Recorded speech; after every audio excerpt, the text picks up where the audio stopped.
غم 72 ہو گئے ہیں، جو شیدائے پیمبر ہو گئے ہیں، وہ قسمت کے سکندر ہو گئے ہیں۔ بے شک بے شک بے شک۔ اور بہت نازک شعر ہے، میں نہیں سمجھ پا رہا کہ آپ کس طرح سے لیں گے اس شعر کو، جی لیکن اب آ گیا ہے نظر کے سامنے، سن لیجئے۔ ہوئے گمراہ جو عشق نبی میں،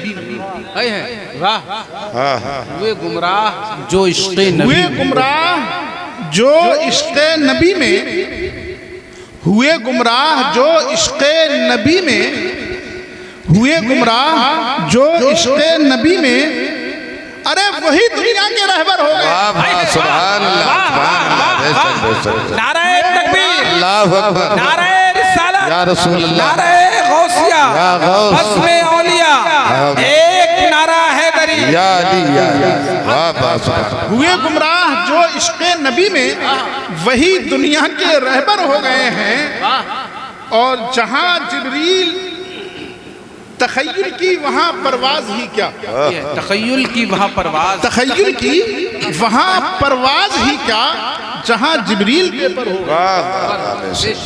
بے شک شرف جذبات لب پر آ گئے ہیں، شرف جذبات لب پر آ گئے ہیں، تیرے اشعار اکثر ہو گئے ہیں۔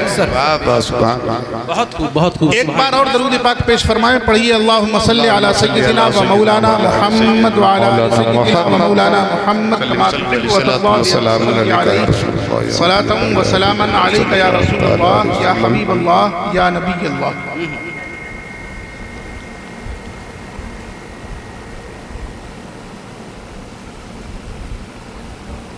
ایک مطلع اور ایک شعر حضرت مولائے کائنات شیر خدا کرم اللہ وجہہ الکریم کی شان میں پیش سماعت فرما لیں۔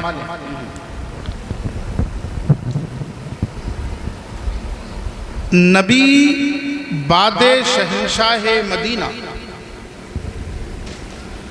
نبی بعد شہنشاہ مدینہ ہو نہیں سکتا،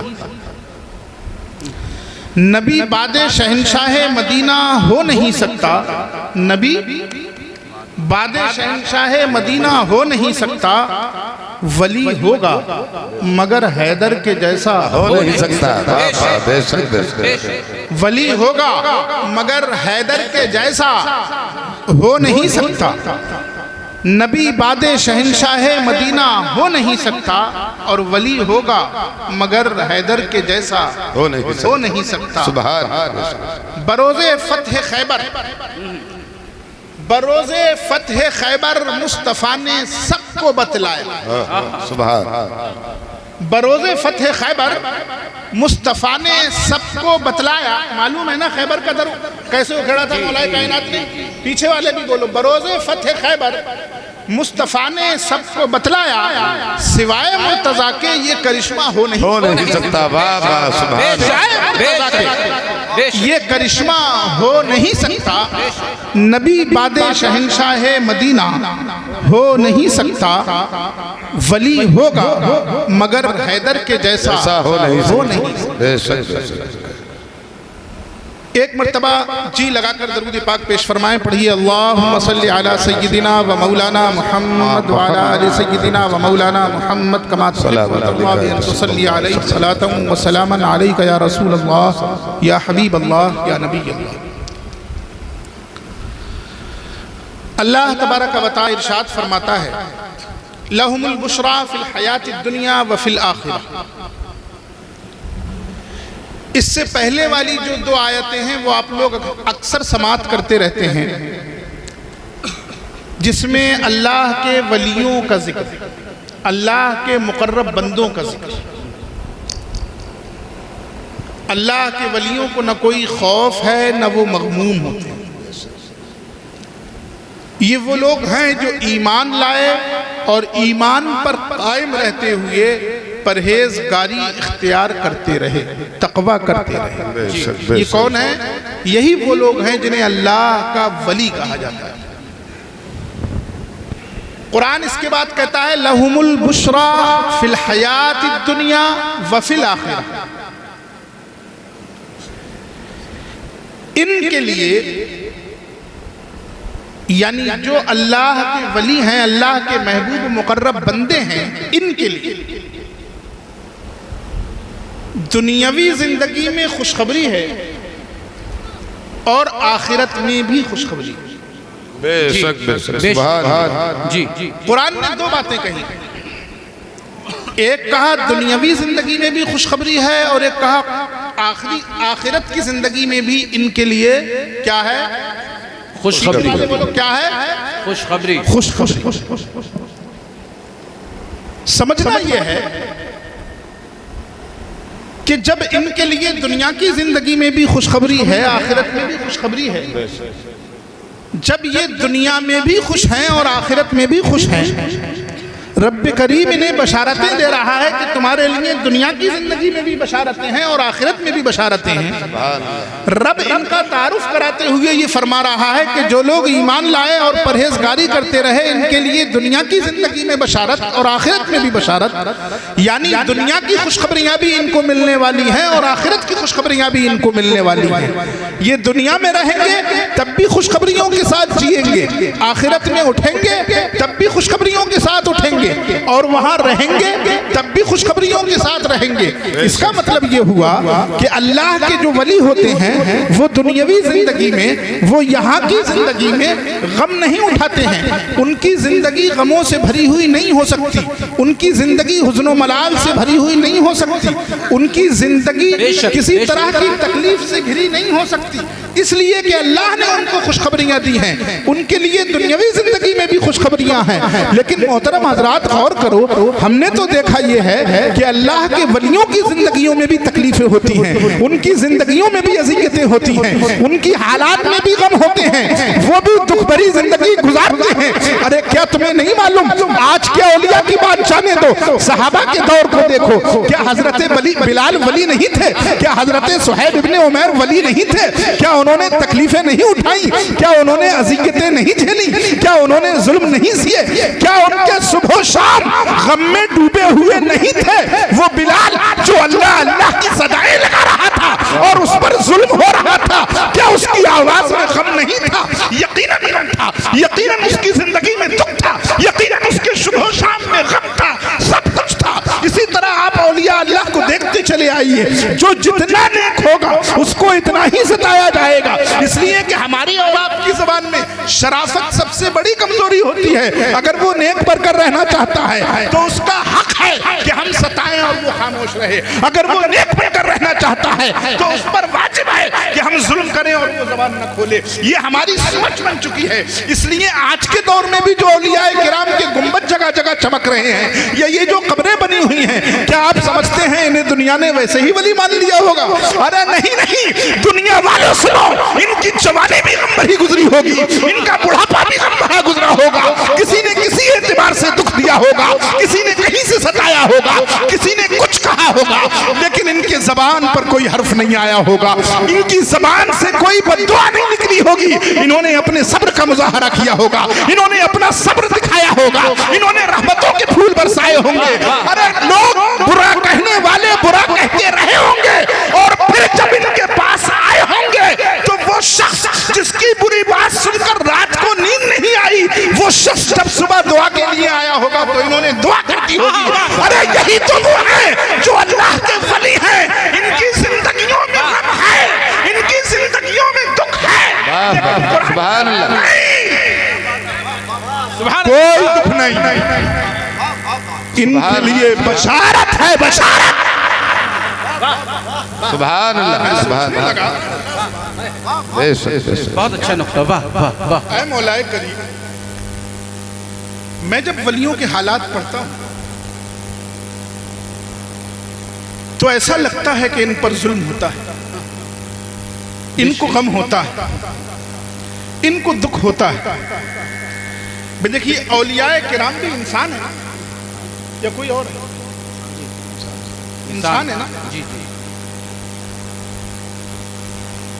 انسان کی فطرت یہ ہے کہ جب آپ کوئی دکھ بھری بات کہیں گے، اس کی دل آزاری کریں گے تو دل دکھے گا. سیدھی سیدھی بات. بے شک. کوئی بھی انسان، یا آپ نے کہیں پڑھا ہو اگر تو بتائیے مجھے کہ جو 5 وقت کی نماز پڑھنے لگے اس کا دل نہیں دکھتا؟ دکھتا ہے. آپ کا تو اتنا دکھتا ہے کہ آپ فوراً گالیاں دینے لگتے. انسان تو وہ بھی ہے.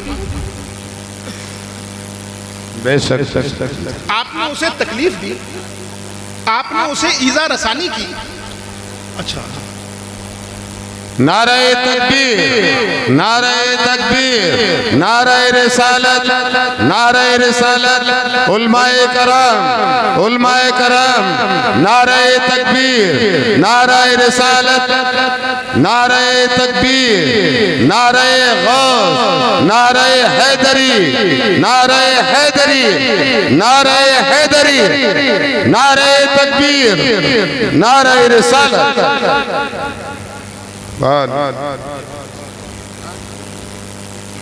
کرسی یا کون لاؤ ہے؟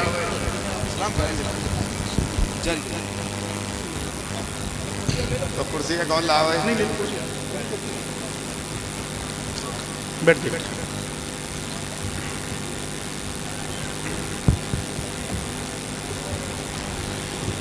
ایک مرتبہ باواز بلند درود پاک پیش فرمائیں. پڑھیے اللہم صلی علی سیدنا و علی آل سیدنا سیدنا و نبینا و حبیبنا مولانا محمد صلی اللہ علیہ وسلم. صلاۃ اللہ سلام علیکہ یا رسول اللہ. اللہ یا نبی اللہ. اب آپ لوگ میری طرف توجہ کیجئے. انتظامیہ کا جو کام ہے وہ انتظامیہ کو کرنے دیں.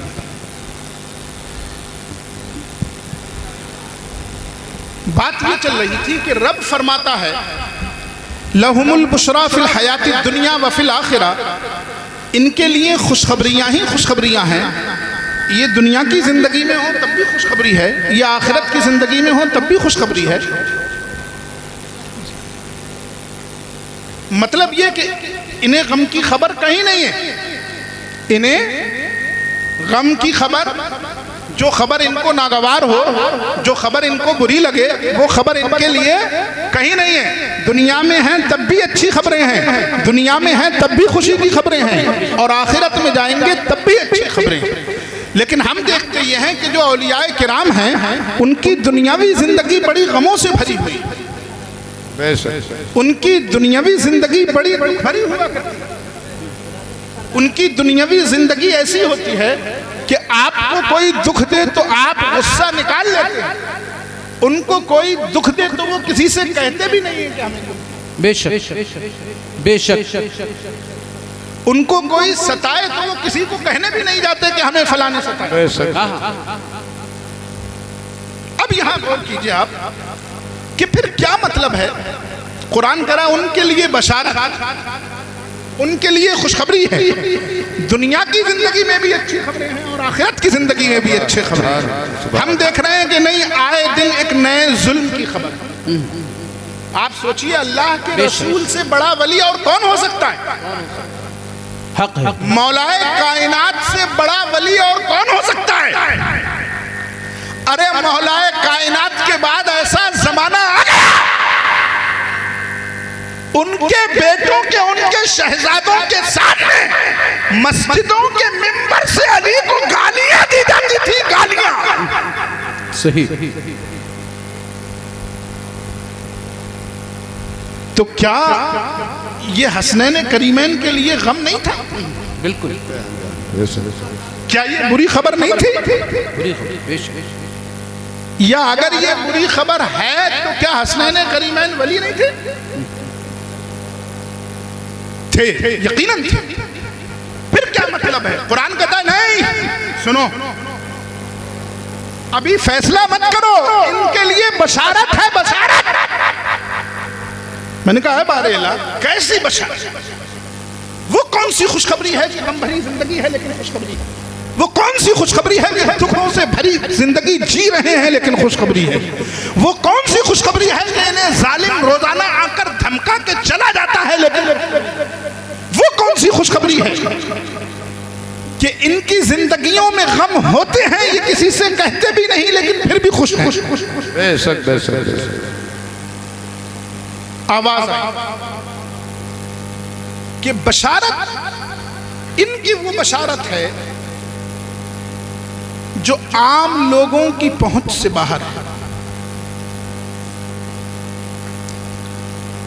بشارت کے تعلق سے کہ ان کے لیے خوشخبری کیا ہے، دنیاوی زندگی میں آخر انہیں کون سی خوشخبری ملتی ہے، اس تعلق سے 3 اقوال ملتے ہیں، بس انہی تینوں پر بات ہوگی اور پھر آپ کے سامنے سے رخصت ہو جائے۔ وہ 3 بشارتیں کیا ہیں؟ 3 طرح کی، جو 3 قول ہیں کہ یہ 3 طرح کی بشارتیں ہو سکتی ہیں، وہ کیا ہیں؟ پہلی بات کہ ان کی بشارت ان کے سچے خواب، ان کے اچھے خواب ہوتے ہیں، ان کے نیک خواب ہوتے ہیں۔ بے شک سبحان اللہ۔ اللہ تبارک و تعالی نے اپنے نبی کو جب مبعوث فرمایا، پہلی وحی کے نزول سے پہلے، پہلی وحی آنے سے پہلے دنیا میں معلوم ہے آپ کو کیا ہوتا تھا؟ بہت لمبی حدیث ہے، بخاری کی پوری پڑھ کے نہیں سناؤں گا، بس مختصر سمجھ لیجئے۔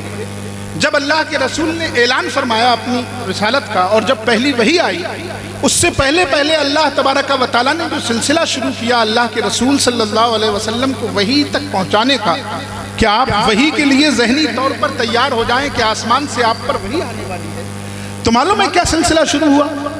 آپ کا اچھا خواب۔ کیا سلسلہ شروع ہوا؟ سبحان اللہ، آپ کا اچھا خواب، سبحان اللہ۔ آپ کا سچا خواب۔ سچا خواب، بے شک آپ رات کو خواب میں دیکھتے، اور جو رات کو خواب میں دیکھتے وہ دن میں پورا ہو جائے۔ واہ واہ سبحان اللہ۔ واہ، آپ رات میں دیکھ لیتے کہ کل کون سا کافر مجھ سے کیا کہے گا، کل کون مجھ سے کس انداز سے پیش آئے گا، کل یہاں کیا ہونے والا ہے، کل مکے کی گلیوں میں کیا ہوگا، کل مکے کی گلیوں میں کون کس پر غصہ دکھائے گا، کل مکے کی گلیوں میں کون کس کو گالی دے گا، کل مکے کی گلیوں میں کون معاہدہ توڑتا نظر آئے گا، کل مکے کی گلیوں میں کون میری بغاوت میں علم اٹھائے گا، کل مکے کی گلیوں میں کون مجھ پر ظلم کرنے کے لیے ذہنی طور پر تیار ہوگا۔ یہ سب اللہ کے رسول رات کو خواب میں دیکھ لیتے۔ جب دن نکلتا تو وہ ایک کے بعد دیگرے ایک ایک چیز ایسی ہی ہوتی چلی آتی، جیسے رات دیکھا تھا اللہ کے رسول کو ایسا لگتا تھا جیسے ہو رات میں گیا ہے، لیکن صرف پردہ ہٹایا جانا باقی ہے۔ 6 مہینے تک یہ سلسلہ رہا، رات کو ہو جاتا، صبح کو دن نکلتا تو پردہ ہٹ جاتا، بالکل ویسے ہی جیسے رات کتنی بھی ہو، کتنی بھی لمبی ہو، کتنی بھی گہری اندھیری ہو، کتنی بھی شدید سردی والی ہو، لیکن ہر سونے والے کو یہ بھروسہ رہتا ہے کہ اس رات کی تاریکی کے پیچھے اجالا ہے۔ جیسے ہی یہ رات کی تاریکی کا پردہ پھٹے گا، اجالا نکل آئے گا، دن نکل آئے گا، دھوپ نکل آئے گی۔ رسول کریم رات کو دیکھتے اور انہیں یہ یقین ہوتا کہ ابھی دن نکلے گا، یہ پردہ ہٹے گا اور یہ سارے واقعات رونما ہو جائیں گے۔ 6 مہینے تک یہ سلسلہ چلتا رہا۔ 6 مہینے کے بعد رسول پر پہلی وحی آئی۔ 6 مہینے کے اس سلسلے کو یہ فرماتے ہیں صوفیاء کرام، اولیاء اعظام، کہ یہ وہ وحی ہے جو منامی وحی ہے، یہ وہ وحی ہے جو خواب کے ذریعے وحی کی گئی۔ اس خواب کے ذریعے سے رسول کو تیار کیا گیا، اے محمد ابن عبداللہ اب تم وحی کے لیے تیار ہو جاؤ، اب تم رسالت کے لیے تیار ہو جاؤ، اب تم یہ مان لو، اب تم یہ یقین کر لو، اب دیکھو رات کو جو دیکھا کرو وہ صبح میں دیکھا کرو، تاکہ تم یہ سمجھ لو کہ اس کا مطلب یہ ہوا کہ یہ ظاہری دنیا کوئی چیز نہیں ہے، یہ ظاہری دنیا اس کا کوئی مطلب نہیں ہے، یہ تو صرف ایک اسٹیج پر ہونے والا ڈرامہ ہے، اصل میں وہ ہے جو میرا رب کرتا ہے، جو اس نے لکھ دیا ہے۔ یقین جانیے اب قیامت تک اللہ کے مقدس ولیوں کو اسی خواب کا صدقہ ملتا رہے گا۔ یہی ان کے وہ سچے خواب ہیں جو انہیں دکھا دیے جاتے ہیں۔ اب آپ انہیں دن بھر ستائیں، آپ ان پر دن بھر ظلم کریں، آپ ان کو دن بھر تکلیفیں دیں، وہ کتنے ہی غم میں ڈوبے ہوئے ہوں، لیکن جب رات کو سچا خواب دیکھتے ہیں، جب رات کو ایک اچھا خواب دیکھتے ہیں تو انہیں یاد آتا ہے کہ ارے یہ ہمارے نبی کی میراث ہے، اس کا مطلب ابھی نبی کے در سے ہم دھتکارے نہیں گئے ہیں، ابھی نبی ہمارے قریب ہے، ہم نبی کے قریب ہیں، اور یہ ان کے لیے بہت بڑی بے شک بے شک بے شک۔ تکبیر، اللہ اکبر، تکبیر، اللہ اکبر، رسالت، یا رسول اللہ، زندہ باد کا ہندوستان، زندہ باد، تکبیر، اللہ اکبر، نعرہ رسالت، یا رسول اللہ، سبحان اللہ۔ آپ سوچئے کیا یہ کم بڑی خوشخبری؟ آپ تو کتنا بھی دکھ لے لیجیے، لیکن ان کا رب پیٹھ تھپ تھپا دیتا ہے کہ نہیں تم ہمارے بھی ہو اور ہمارے رسول کے۔ جب ساری کائنات کا مالک انہیں یقین دلاتا ہے کہ نہیں ہونے دو، دل مت توڑنا اس لیے کہ تم ہمارے، ہم تمہارے، اس سے بڑی خوشخبری اور بے شک اس سے بڑی خوشخبری اور کیا ہو سکتی؟ کیا ہو سکتا؟ بے شک بے شک۔ یہی وجہ ہے کہ الحمدللہ اہل سنت کا عقیدہ یہ ہے کہ اولیاء کرام یہ بتا سکتے ہیں کہ کل ہونے والا کیا ہے۔ اسی لیے جب ان کو اس خواب کا صدقہ مل ہی رہا ہے، جب انہوں نے اپنے نبی سے قربت کی وجہ سے تعلقات ایسے کر ہی لیے ہیں، تو یہ بات تو صحیح حدیث سے ثابت ہے کہ رسول رات میں جو دیکھتے دن میں پورا ہوگا۔ بے شک بے شک۔ تب پھر یہ کیوں نہیں بتا سکتے کہ کل کیا ہونے والا؟ تو ان کی وہ بشارت کیا ہے؟ ان کے سچے خواب، ان کے اچھے خواب ہوتے ہیں۔ دوسری بشارت، خواب بشارت کے لیے دوسرا خواب، ان کی وہ بشارت کیا ہے؟ ان کی وہ خوشخبری، ان کا وہ مبشر کیا ہے؟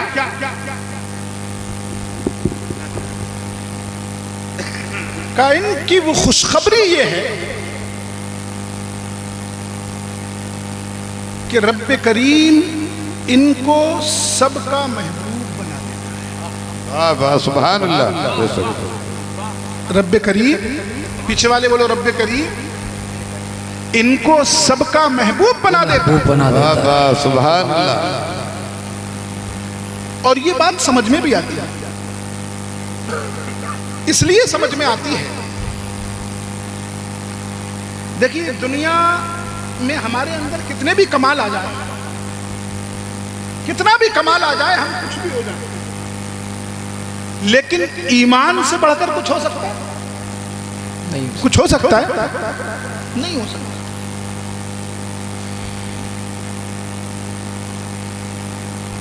تقوی سے بڑھ کر کچھ ہو سکتا ہے؟ اور یہ وہ خوبیاں ہیں جو انسان کی ذاتی خوبیاں ہیں، انسان کے اپنے اندر خوبیاں ہیں۔ کچھ خوبیاں ایسی ہوتی ہیں جو اپنے اندر نہیں ہوتی۔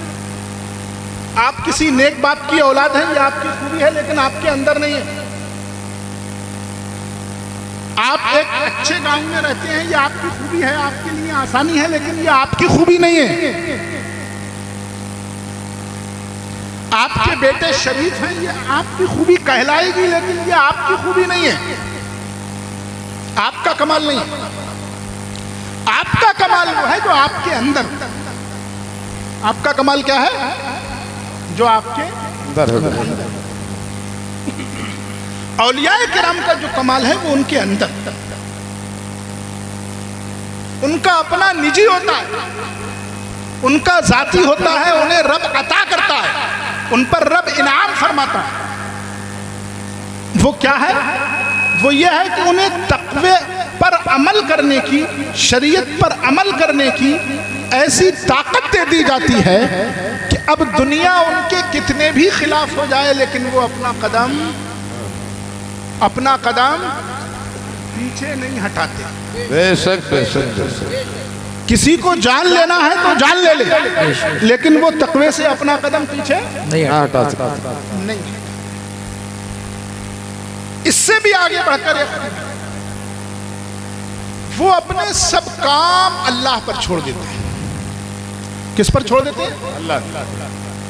اپنے آپ کو صرف اللہ کی محبت کے لیے وقف کر دیتے ہیں، اپنے آپ کو صرف اللہ کی محبت کے لیے وقف کر دیتے ہیں۔ وہ بھی لوٹ کر جواب دے سکتے ہیں، آپ اگر بولنا جانتے ہیں تو ان کے منہ میں بھی زبان ہے۔ وہ تو لوٹ کر یہ بھی نہیں کہتے کہ ہم بھی زبان ہے، کاش پوچھو کہ مدعا کیا ہے، یہ بھی نہیں کہتے، بلکہ وہ اپنے رب کے حوالے کر دیتے ہیں۔ رب ٹھیک کیا ہوا تھا آپ سمجھیں گے؟ وقت کم ہے اس لیے بہت تفصیل میں نہیں جا رہا. اللہ کے رسول صلی اللہ تعالی علیہ وسلم کی زندگی سے لے کر اب تک بہت سی مثالیں دی جا سکتی ہیں کہ یہ لوگ اپنا بدلہ اپنا انتقام خود نہیں لیتے, کسی برا کہنے والے کو برا نہیں کہتے بلکہ رب کے حوالے کرتے. بے شک بے شک. یہ اپنے آپ کو اس کے حوالے کر دینا یہ خود ان کا ذاتی کمال ہے. بے شک. اس سے بڑا کمال, اس سے بڑی خوبی اور کوئی نہیں ہو سکتی. انسان جتنی خوبیاں حاصل کر سکتا ہے, علم ہو, فضل ہو, تقوی ہو, ایمان ہو, ان سب سے بڑھ کر یہ ہے کہ وہ اب ایمان و تقوی کے اس منزل پر پہنچ گیا کہ اس نے اپنے آپ کو اللہ کے حوالے کر دیا. سبحان اللہ سبحان اللہ. اب وہ کہتا ہے مجھے معلوم ہے رب کریم کہ تیری مرضی کے بغیر مجھ پر کوئی ظلم نہیں کر سکتا, تیری مشیت کے بغیر مجھے کوئی برا بھلا نہیں کر سکتا, بے شک بے شک. تیری اجازت کے بغیر مجھے کوئی چوں بھی نہیں کر سکتا, چوں کیا ہے اس لیے تیری اجازت ہے, ہم تجھی حوالے کرتے ہیں کہ تو اس کو سمجھ. بے شک سبحان اللہ. اللہ کے رسول صلی اللہ تعالی علیہ وسلم نے تاریخ میں اگر کبھی ہاتھ اٹھایا ہے کسی کے لیے تو معلوم ہے کیا فرمایا؟ اللہ اس ابو لہب کو تو ہی سمجھ, اے اللہ اب قریش کو تو ہی سمجھ. یہ سب سے بڑی بد دعا ہوتی ہے ایک ولی اللہ. اس کا مطلب یہ کہ وہ کچھ نہیں کر رہا, اس نے اپنے آپ کو رب کے حوالے کر دیا, اور رب کے حوالے کر دینا یہ انسان کی سب سے بڑی خوبی, انسان کا سب سے بڑا کمال ہے. سبحان اللہ. ارے اس سے بڑا کمال کیا ہو, اس نے اپنے آپ کو رب کے حوالے ایسا کر دیا کہ اب جب وہ چلتا ہے تو اللہ کی مرضی کے لیے چلتا ہے, وہ بیٹھتا ہے تو اللہ کی مرضی کے لیے بیٹھتا ہے, وہ اٹھتا ہے تو اللہ کی مرضی کے لیے اٹھتا ہے, وہ بولتا ہے تو اللہ کی مرضی کے لیے بولتا ہے, وہ چپ رہتا ہے تو اللہ کی مرضی کے لیے چپ رہتا ہے, وہ کھاتا ہے تو اللہ کی مرضی کے لیے کھاتا ہے, وہ پیتا ہے تو اللہ کی مرضی کے لیے پیتا ہے, وہ روزہ رکھتا ہے تو اللہ کی مرضی کے لیے روزہ رکھتا ہے. ارے اس سے بڑا کمال کیا ہوگا؟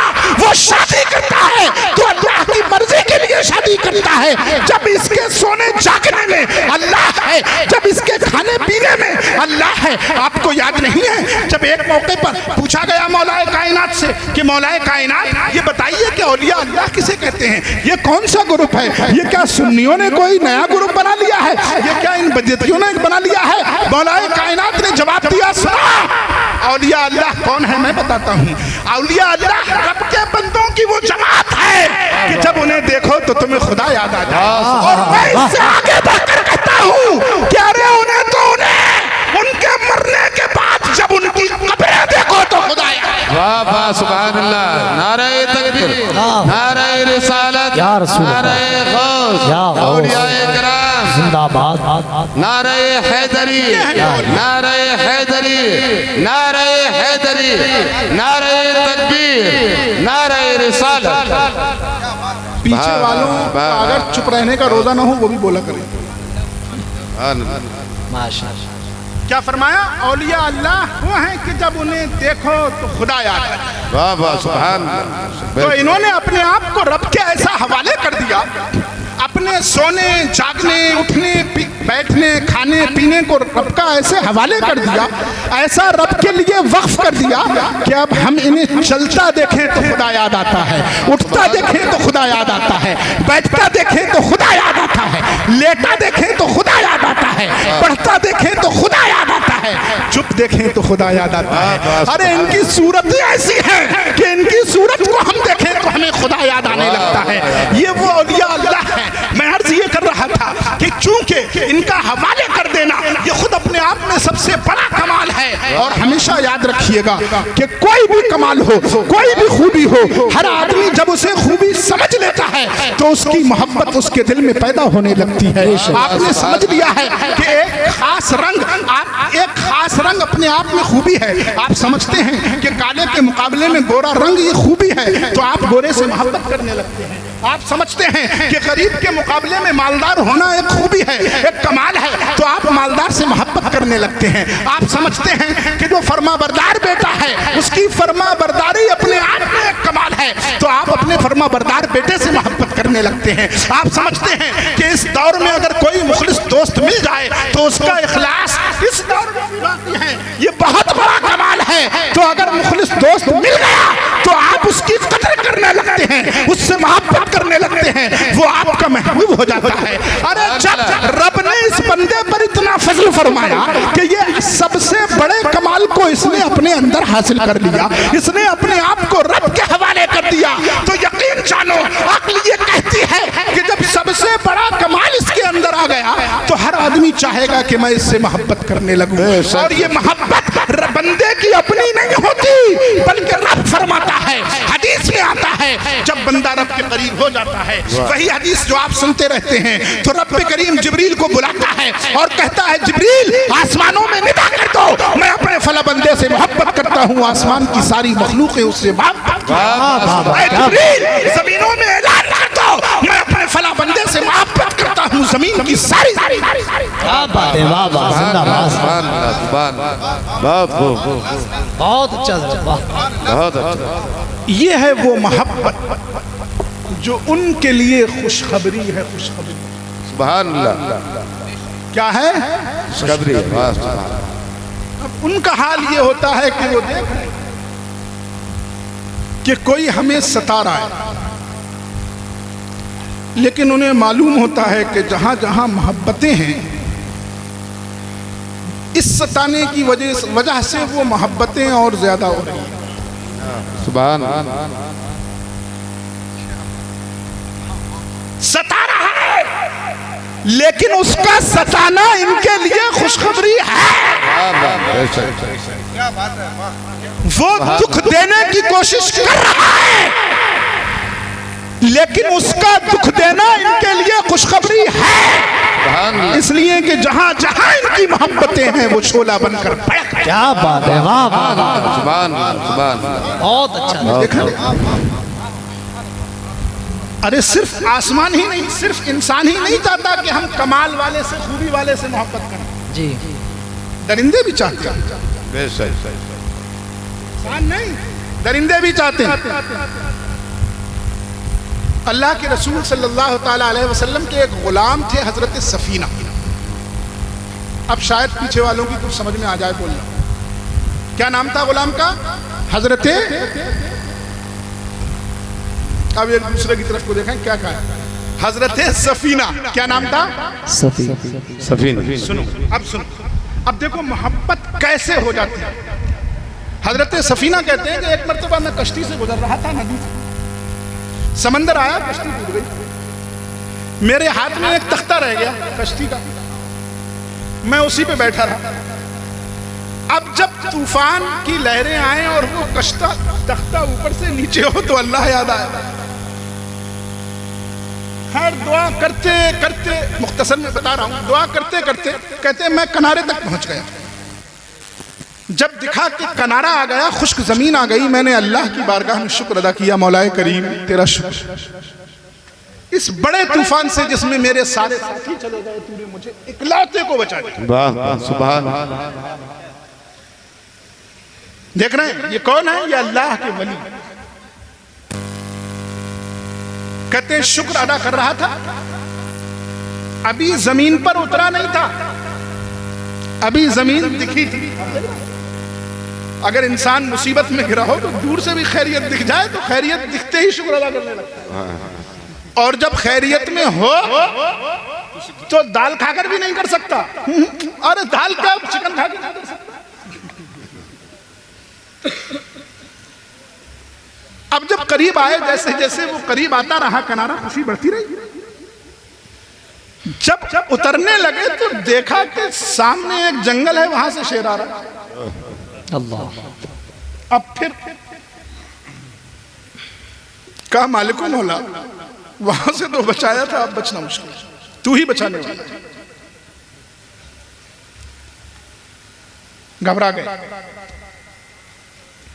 کچھ سمجھ میں نہیں آ رہا۔ جب جنگل سے شیر نکلا ہے اور اسی جنگل میں مجھے جانا ہے، اس لیے کہ راستہ وہیں سے، اس شیر سے بچ کر اگر بھاگوں بھی تو جانا تو اسی جنگل میں ہے، کیا پتہ کیا حال ہوگا جنگل کا؟ جی کچھ سمجھ میں نہیں آیا۔ دیکھو تھوڑی دیر خاموش رہو، خاموش تھوڑی، لگنے تو گرمی، کوئی ٹینشن نہیں، ہم بھی غلام ہیں، آپ بھی غلام ہیں، آپ بھی کہتے ہیں ہم رسول کے سچے، بول دو ہم رسول کے سچے غلام ہے، بے شک غلام ہیں، لیکن یہ بات خالی کہنے کے لیے سچی ہے۔ حضرت سفینہ کہتے ہیں جب وہ شیر قریب آیا مجھے کچھ یاد نہیں آیا، کیا کہوں، وہ کھانے کے لیے بڑھ رہا ہے، اس کی دہاڑیں اور چنگاڑیں دیکھ کر اچھے ڈر جائے، کچھ یاد نہیں آیا، میرے پاس صرف غلامی رسول تھی، میں نے شیر سے مخاطب ہو کر کہا یا ابلیس انا سفینہ مولا رسول اللہ، اے شیر سن میں سفینہ رسول کا غلام ہوں۔ حضرت سفینہ کہتے ہیں اس نے جیسے ہی سنا اپنا سر میرے قدموں میں رکھ دیا، میں سمجھ گیا کہ یہ شیر اس لیے نیچے قدموں میں سر رکھ رہا ہے، اشارہ کر رہا ہے کہ سفینہ تم میری پیٹھ پر بیٹھ جاؤ۔ وہ سفینہ جو اب تک شیر سے ڈر رہے تھے جیسے ہی کہا میں رسول کا غلام ہوں، ان کے دل میں یہ جذبہ آ گیا، ان کے اندر یہ طاقت آ گئی، رب نے ان کے دل میں یہ ہمت و جسارت دے دی، کہتے ہیں بس چھلانگ لگائی اور صحابہ نعرہ تکبیر، نعرہ رسالت، نعرہ غوثیت، خواجہ کا ہندوستان، عرس دادا میاں سید واقف علی صاحب قبلہ، واہ واہ واہ، زندہ باد، چھلانگ لگائی شیر کی پیٹھ پہ، واہ واہ واہ، سبحان اللہ، کہتے ہیں وہ شیر مجھے لے کر چلتا رہا۔ کون تھا؟ کون تھا؟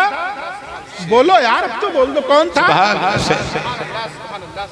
وہ کسے آیا نہیں کہ پیٹھ پہ کیسے بیٹھ گئے، وہ لے کر چلتا رہا، جنگل سے گزرتا رہا۔ اب جنگل میں جو چھوٹے موٹے درندے تھے وہ ویسے ہٹ گئے، جو آدمی شیر کی پیٹھ پر بیٹھا ہے اس سے کون بول سکتا ہے؟ بے شک بے شک۔ حضرت سفینہ اپنے واقعہ کا آخر بتاتے ہیں کہ جب جنگل ختم ہوا اور خشکی آئی، روڈ آیا، سڑک آئی، اب روڈ سڑک تو نہیں ہوگا، کچا راستہ، جیسے آج بھی جو عرس ہو رہا ہے پکی قبر والے دادا میاں کا عرس ہو رہا ہے، اس کا مطلب یہ کہ دادا میاں اور بھی ہیں، اللہ کا شکر ہے الحمدللہ۔ بہرحال جب راستہ آیا تو حضرت سفینہ کہتے ہیں شیر نے پھر نیچے کو گردن جھکائی، جی گردن جھکائی، میں نے سمجھ لیا کہ اب یہ کہہ رہا ہے کہ اتر جائیے، میں نے اس کی گردن پر قدم رکھا اور نیچے، اب یہ تم سوچنا چرنداز والو کہ پہنچنا زیادہ کمال تھا یا اترنا زیادہ کمال تھا، یہ تم سوچو۔ وہ آگے کہتے ہیں کہ جب اس میں اترا وہ شیر ایسے ہی نہیں گیا، کھڑا ہوا، میں نے دیکھا کھڑا کیوں ہے، جب میں نے اس کی طرف دیکھا تو بہت ہلکی آواز میں اس نے اپنی آواز نکالی، جیسے کوئی مجھے خدا حافظ کہے، واہ واہ، سبحان اللہ، جیسے کوئی مجھے رخصت کر رہا ہو، اس نے استقبال کر کے رخصت کر دیا کہ جائیے میں نے آپ کو اس جنگل سے بحفاظت نکال دیا۔ یہ ہوتی ہے وہ بشارتیں جو اللہ کی ولیوں کو ملا کرتی ہیں، تم کتنا بھی دکھ پہ لو لیکن جب رب اپنی مخلوق کے دل میں ان کی محبتیں ڈالے گا تو تمہارے دکھ کچھ نہیں کر سکتے، تمہارے طوفان ان کا کچھ نہیں بگاڑ سکتے، تمہارے یہ بن ان کا کچھ نہیں کر سکتے۔ بے شک بے شک، سبحان اللہ، بے شک، لہم البشرا فی الحیات الدنیا، ان کے لیے خوشخبری ہے دنیا کی زندگی میں، سبحان یہ اللہ، خوشخبری۔ اور دیکھیں ابھی وقت چونکہ کم ہے اس لیے میں اس موضوع کا حق شاید ادا نہیں کر پا رہا ہوں، اور بھی بہت سی چیزیں ذہن میں آ رہی ہیں، بہرحال بہت تیزی کے ساتھ میں عرض کر دوں تو بشرا کے تعلق سے دو باتیں آپ نے سمجھی۔ بشارت کیا ہے ولیوں کو؟ سچا خواب۔ دوسرے نمبر پر مخلوق کے دلوں میں ان کی محبت. بے شک سبحان کیا کیا؟ سچا خواب. مخلوق کے دلوں میں کی محبت. ان کچھ یاد کر لو اس لیے تاکہ اگر کل کو صبح سے کسی سے کہو اچھی تقریر ہوئی تھی، وہ کہے گا کیا بتایا تھا، تو کہو گے یہ تو پتہ نہیں لیکن ہوئی اچھی. یہ نہیں ہونا چاہیے. ولیوں کو جو بشارتیں ہیں وہ کیا ہیں؟ سچا خواب. اللہ کی مخلوق کے دلوں میں ان کی محبت. یہ محبت صرف انسانوں کے دل میں نہیں ہوتی، بچھوؤں کے، سانپوں کے، ہر درندے کے دل میں. بے شک. ارے یہاں سے امروہہ کوئی زیادہ دور تھوڑی ہے، یہ تو سبھی جانتے ہو وہاں سے بچھو لے کے آتے ہیں. یہ کیا ہے؟ یہی وہ بشارت ہے جس کے لیے قرآن کہہ رہا ہے لہم البشرا. سبحان بے شک. ان کے لیے دنیاوی زندگی میں. سبحان سبحان. تیسری چیز، یہ بشارت کیا ہے جو ان کو ان کی زندگیوں میں رب نے دے دی ہے.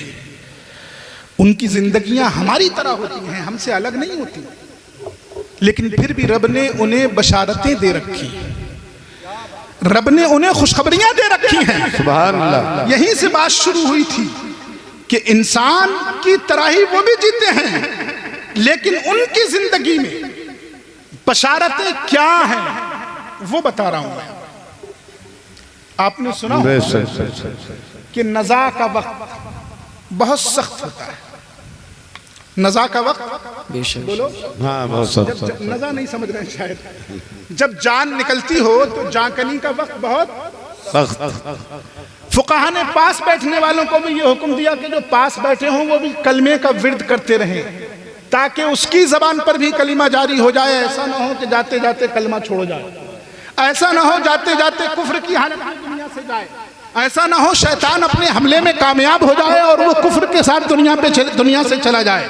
اور ہمیشہ یاد رکھنا، کوئی کتنا بھی نیک ہو اگر خاتمہ کفر پر ہوا ہے تو اسے کوئی نہیں بچا سکتا. بے شک. اور کوئی کتنا بھی بد ہو، کتنا بھی بد ہو، دنیا کا کوئی عیب کوئی گناہ نہ ہو جو وہ کرتا نہ ہو، لیکن اگر خاتمہ ایمان پر ہوا ہے تو ایک نہ ایک دن اس کی مغفرت ہونی. سبحان اللہ. بے شک. سبحان. وہ وقت جس وقت میں شیطان حملے کر رہا ہوتا ہے، جس وقت میں ابلیس پوری کوشش کر رہا ہوتا ہے ہر طرح سے، کبھی کسی کو بھیجتا ہے کبھی کسی کو، کبھی کسی کو بھیجتا ہے کبھی کسی کو کہ جاؤ حملہ کرو، ایمان پر ڈاکہ ڈالو، اس لیے کہ اگر اس وقت ایمان چھین لیا تو اس کی زندگی بھر کا ایمان بیکار ہو جائے گا. اگر اس وقت اس نے کلمہ کفر بول دیا تو اس کی زندگی بھر کا تقوی بیکار ہو جائے گا. اگر اس وقت اس نے کلمہ کفر بول دیا تو اس کی زندگی بھر کی نیکیاں ختم ہو جائیں گی. دوسری طرف موت کی تکلیف ہو رہی ہوتی ہے، انسان سے روح، بدن سے روح نکلنے کی جو تکلیف ہو رہی ہے، شیطان حملے کر رہا ہے، گھر والے رونے کو بیٹھ گئے ہیں، اسے نظر آنے لگتا ہے میں نے جو پراپرٹی فلاں کا حق چھین کر کی تھی، فلاں کا حق چھین کر کی تھی، وہ سب میرے ہاتھوں سے جا رہی ہے. پتہ نہیں بچے کیا کیا کریں گے، پتہ نہیں. اب یاد آتا ہے حافظ جی، پتہ نہیں آج کے بعد یہ بچے فاتحہ پڑھیں یا نہیں پڑھے. اب تک حافظ جی یاد نہیں آئے، آج یاد آتے ہیں، اس لیے کہ سختیوں سے گزرتا ہے، مشکلوں سے گزرتا ہے، ان احساسات سے گزرتا ہے جن احساسات سے اس سے پہلے نہیں گزرا تھا. گھبراتا ہے، سختی ہے، تکلیف ہے، اذیت ہے، یہ سب کچھ ہے، لیکن ابھی دنیا میں کہاں ہے؟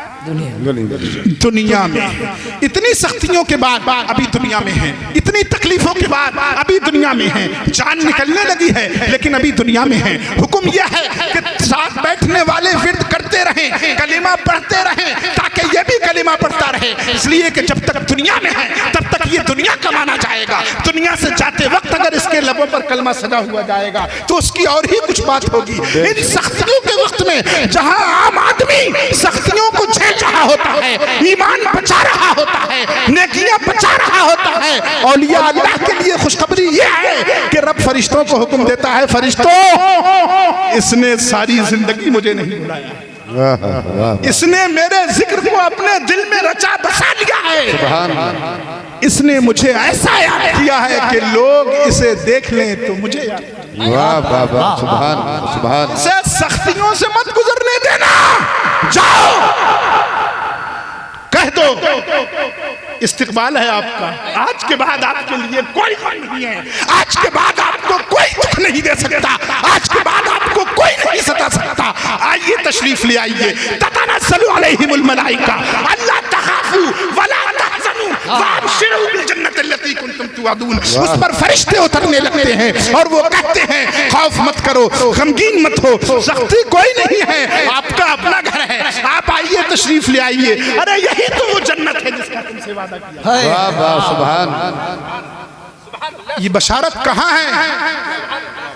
دنیا میں یہ بشارت کہاں ہے؟ بے شک دنیا میں یہ بشارت.